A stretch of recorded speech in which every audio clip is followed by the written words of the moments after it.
Konsehos Dakbayan sa Talisay mudoso og ordinasyon nga magmando sa mga lambigit sa panagbangga nga sila mismo ang muhimog sketch sa ilang mga sakyanan.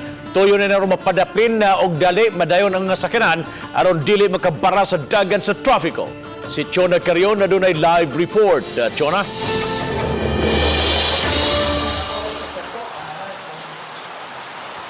Yes, Bob, kung mapasar na unya kining sketch ordinance, mapugos ang mga motorista nga mag-agian sa Dakbayan sa Talisay nga magdala sa ilang kaugalingong chalk o bakaha crayons aron in kaso nga malambigit sila sa disgrasya, aduna sila gamiton pang sketch. Ning sunod-sunod nga aksidente sa kadalanan dili kalimot nga makamugna gyud kini og hinay nga dagan sa trapiko.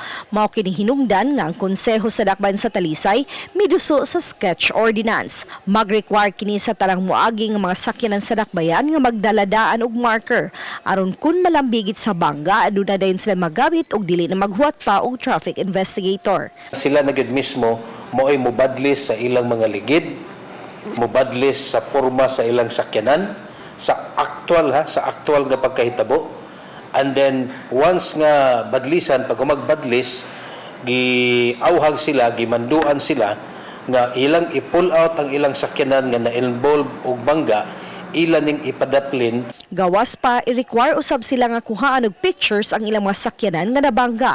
Sa ordinansahon, pamultahon ang mapakyas pagdala og marker, lakip na ang kalangan sa nalambigit sa aksidente sa pagpadaplin dayon sa ilang sakyanan.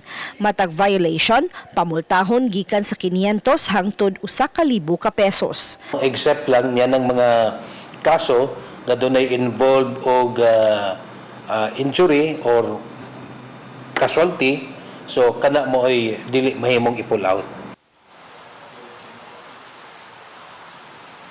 Yes, Bob, ang Talisay City Council mag-schedule pa og public hearing niining ordinansa nga gi-propose ni Councilor Ferdy Rabaya. Bob? Thank you so much, Chona Carion, sa imong live report.